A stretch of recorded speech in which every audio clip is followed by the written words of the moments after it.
Hello, this is Elena with Black Sheep 303 Creative, and my project today is a very brightly colored Thanksgiving card using the Lawn Fawn Forest Feast stamp set and dies.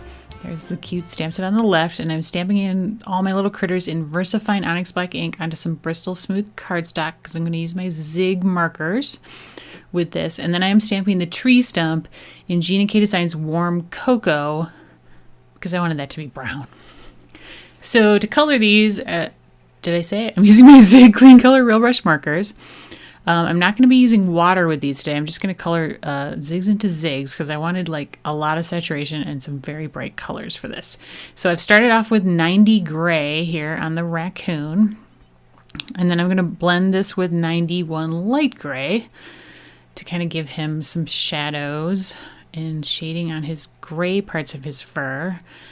And then on the parts that should be black, which are like the stripes on his tail, his feet, his paws on his hands, and then his mask, I'm going to add like a bit of black just here and there, and then I'm going to blend it with the 90 gray again, although the mask I'm going to blend with 91 light gray too, because I didn't want to get it to be too dark, but then I wound up going back over it anyway with the 90 gray. Because the 91 was actually almost like a too light, as you'll see here. Like it almost becomes like a weird, like superhero mask because you kind of see the edges. So blending that a bit more with the 90 gray helped tone that kind of line look that's going on there down better. I didn't want to like completely black out his eyes, but you know, it's a raccoon. He's got a really dark mask. And of course, critters need pink cheeks. So this is light pink, and then I add a touch of 28 pale pink, and then I blend again back with the light pink to get a nice pink going there. And then I added a little bit of light gray to the white for some shading, and a little more 90 gray to the gray parts of his body for just a little bit of extra shading here and there. And my squirrel is next, and I did kind of a random squirrel. Like if you're trying to figure out like what kind of squirrel is this? This is no particular kind of squirrel. I used gray brown initially, and then I'm blending them out with oatmeal. So I did kind of like a hybrid between like a red squirrel and a gray squirrel, because like in Colorado we have red squirrels. In the Midwest and the East Coast, I think you have gray squirrels. That's what I grew up with, was gray squirrels. So it kind of got like a browny gray body with white, even though red squirrels here have like a brown body with more like a rusty accents. But I really liked the way he came out. I thought he was super cute. So I do wind him going over him with light gray to tone down the brown of the oatmeal, which I think helped quite a bit. So it was gray, brown, oatmeal, and light gray were the three colors on him, and then his pink cheeks.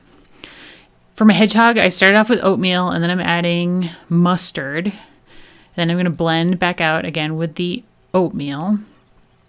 It's probably a little dark for a hedgehog's body, but you know, I did what I could. This is mid-brown, but then I decided to base coat with the oatmeal again just to get kind of a solid on his spikes, I guess they are. I don't know. So this is mid-brown again, so I'm just adding in like hashy lines for spiky action, and then I'm adding even more with dark brown to kind of give his spike. I don't think they're spikes. I don't know. Like to that area of his body, make it look kind of spiky and dimensional. And then again, he gets his little pink cheeks and his pink ear. I'm going to skip over most of the food. This is mustard for my one mushroom, and then this is 50 yellow that I'm blending with. The pumpkin, I used a little bit of 52 bright yellow, and then this is 70 orange. And then I'm going to go over the entire thing with oatmeal to kind of tone it all down so it's not quite so vivid. And then here's a little bit of mid-brown for shading, blending it again with the oatmeal. And then I will later add a tiny bit of carmine red to that as well. My stump, I'm going to go over all these white lines with the mid-brown twice. And now I'm just like scribbling basically over it, like little tiny scribbles to create the look of bark on my stump here. And then I will add just a tiny bit of oatmeal to the rings for just a little bit of dimension. Now I stamped Happy Thanksgiving also from that stamp set in VersaFine on some Neenah Solar White cardstock. And then this is the Lawn Fawn Stitched Woodgrain Backdrop die into some Ocean Mist Gina K Designs cardstock, and that's an amazing die. I will definitely use that again. Trees I cut out of the Elizabeth Craft Designs Reindeer die set, which is another cool die set. I used that Warm Cocoa Gina K Designs paper. And then this is Grass Green, cut with the Adventure Edges die from Elizabeth Craft Designs. And then here I've got Sweet Mango, Tomato Soup, and another Grass Green piece, all Gina K Designs cardstock. Just random hills that I freehand cut for my backdrop. Now, to make my two small trees look different, I'm just chopping off two of the branches so they don't look totally exactly the same. Okay, so maybe you guys have this. This is the perfect layers set. It allows you to cut an exact mat. So I'm on the 1/16 of an inch edge. So you basically, there's like an edge on the back that you butt up against your paper. So I'm butting it up against the blue paper. And then I'm taking a craft knife and cutting along the edge to get a perfect 1/16 of an inch mat all the way around. And now I'm going to do the exact same thing with the 1/8 of an inch edge. So you just, again, butting it up against the white. And then I'm going to cut it with a different, I got a better craft knife. You got to have a really sharp craft knife for this. I haven't used this tool in, I don't know, forever, years probably. But I am getting really frustrated with my paper cutter not cutting straight, so I decided to use that instead, especially when you're doing a 1/16 of an inch border. Like, that just is impossible on my stupid paper cutter. But I digress. Anyway, so now I'm just gonna adhere down my sort of whimsically colored hills with my ATG gun, and I'm going to use my Zig 2A glue pen to put my trees in place, and then all the small creatures and food and those elements will all be adhered down with the Zig 2A glue pen as well. And you know, it's such like a cute sort of I mean, Lawn Fawn's always so cute and whimsical, like their stamp sets. So I obviously was not going for realism here by any stretch, and I really wanted fall colors, but I didn't have any leaves for like on the trees or anything. So that's why I went with an orange and a red hill.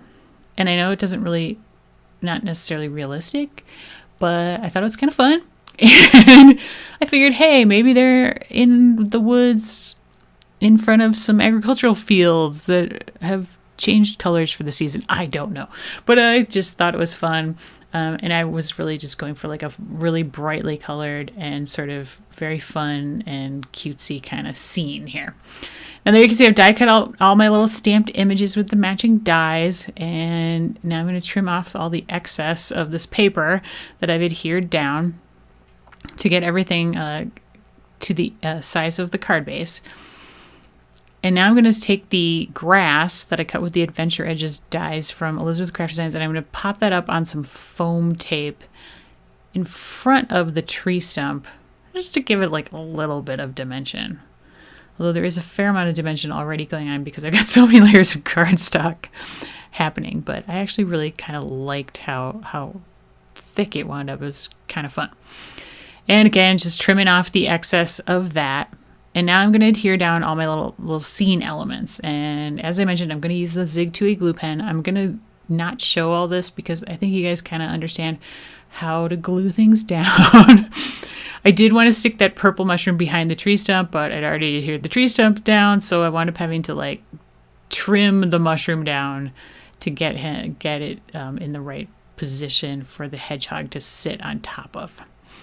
And oh, here's where I take my black glaze pen and go over the raccoon's eyeballs so that we can see his eyes inside his dark mask. And there you can see a lot of the elements are adhered down now. And now I'm going to take the acorns and add them to the greeting banner for a couple of reasons. I mean, it helps add a cute Thanksgiving element to the banner. And then it also helps tie in the cute critters in the scene with the banner that's going up above it. So I thought that actually helped and finished that banner off very nicely.